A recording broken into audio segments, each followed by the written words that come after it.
Ragnarok Online is one of the most important MMORPGs ever made. One of the first ones and one of the most successful ones that has been alive for an insane amount of years. And they're remaking it. They're making the old Ragnarok Online into a new version that looks better, plays better, and is more updated. But the company that makes Ragnarok has done this before. They have multiple reboots of the franchise and they've all died multiple times. So is this the same thing that's gonna happen to Ragnarok Online 3, even though they're advertising it to be a new game revitalizing the franchise? Well, streamers and YouTubers have gotten their hands on the game for a few days and we got way more information for it, giving us a way better idea on how this game is gonna work. So, should you be excited for Ragnarok Online 3? No, it's full of gacha, pay-to-win, auto-combat, dailies, weeklies, the whole shebang. And considering the response from the developers towards these criticisms, the possibilities of it actually being fixed and it not being a cash grab is close to zero. But let's go through what the game is looking like anyways. Subscribe to the channel for more content like this. Go to my Ko-Fi if you want to support my content. Go to my Twitch to watch me live every morning. And let's get into it. Now let's talk about the good things first. The game does look pretty nice. The bosses look pretty fun. And the graphics is just the old pixel art that Ragnarok Online used to have. It seems like it's been represented in a modern way very well here. And I think that's super cool. And that's about all the good things we have. The first thing you're gonna notice is that the game has auto combat. Thank you very much for Canon letting me use his footage, by the way, because I couldn't get in here, by the way. But yeah, it has full wide map auto combat. It will farm for you, it will kill bosses for you, it will do it. And it will move you as well. It's not like the WoW one button rotation when you have to press the button. It will do everything for you. This is obviously a very telling feature for mobile, so people can just, you know, play the game on their phone without them having to press a lot of buttons. And that's another one. You don't have that many buttons. As you can see here, you have 1, 2, 3, 4, 5, making the entirety of the game way less complex, unlike what we used to have in Ragnarok Online. And don't get me wrong, guys, I think it's fine if you want to simplify your combat a little bit. Do we really want this to feel like Final Fantasy or World of Warcraft when you have a lot of buttons? Even those games have been actually simplifying their combat a little bit too. But let's be real, guys. The reason why they're doing this is not because they think it's better for the game. They're doing this because they want to be in the mobile market. Again, because obviously their multiple Ragnarok Online mobile games were not enough. They needed to make another one to get even more money from us. Yes, I'm super happy about that. And the auto combat is not all. You obviously have multiple ways of changing your character to get a better upgrades, and this usually isn't bad. But every one of the systems, by the way, that you are gonna have to engage with weekly and daily have very low amounts of chances for you to get the items you actually want. So you're gonna have to be grinding this over and over to get exactly what you want.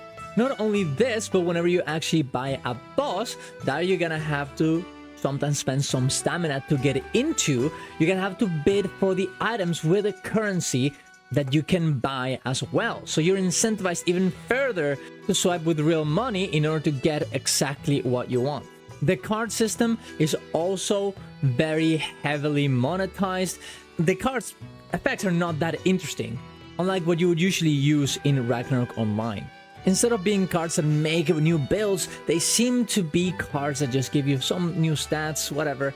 Not cool effects. Like, I was watching a video about someone talking about the old Ragnarok Online and why it was so fun. And they were talking about one particular effect that let you cast even if you got hit by something. This is an item a card that can make some builds work, right? That can create new playstyles. These new cards don't seem to be the same. Now, maybe this will be changed in the future, but considering all the pay-to-win that is in this game, if it is, it probably will be heavily monetized as well. The MVP system that is supposed to be this open world, huge bosses that you want to fight for and get their beautiful loot, is instead a system that you can be queued into. And this sucks because obviously this is gonna make it way less interesting for players to band together and kill something big. Instead of being something that you can just find in the map, you have to queue for it. And obviously this is another chore you're gonna have to get into your plan to be relevant in the game, which I think sucks very, very much. The wars do seem to exist as well in this game. So you can have huge PvP fights with huge teams against other teams, but considering all the pay to win that is in the game, this is probably not gonna be very fun because, well, the only people that are gonna win here are gonna be people who paid money to get a good gear, paid money to the content that is locked behind stamina, that bid for different items. And of course, all the people that have been, grinding every day, every week, while also swiping for the other things. And well, I guess left their computer up for hours and hours doing auto combat to farm different items. But can this be fixed? Maybe if we give feedback, they'll change this, right? Right?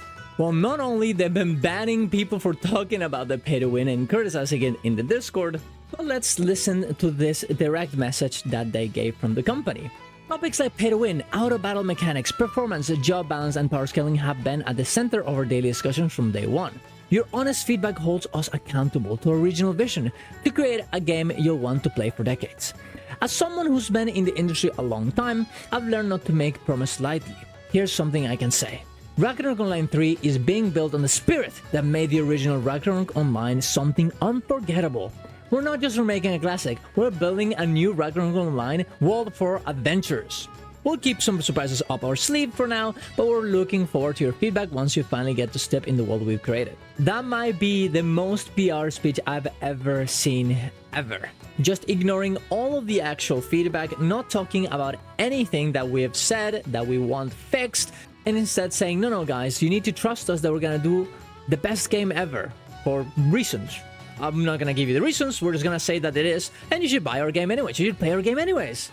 Ah, yes, I'm super excited. Now, this game is free, it'll be coming out next year, and you can try it anyways. At the end of the day, it is indeed free, you have nothing to lose. But I think having any sort of hope for this game is a complete waste of your time, of your emotional power? Emotional energy, that's what I wanted to say. Instead of supporting some game like this that is just gonna be a waste of your time, instead of hoping for this game to be good, play something else. Go check a Ragnarok Online private server instead if you really want that old Ragnarok Online idea. Maybe there will be some Ragnarok Online 3 private servers once it launches, who knows? Although I bet that Gravity is not gonna like that. Or get excited for another game that is actually coming, Drakantos, that is doing something similar to Ragnarok Online, that obviously is gonna be way better because they actually care about their audience, they actually care about making a game that is good instead of just milking their audience for their success of past years.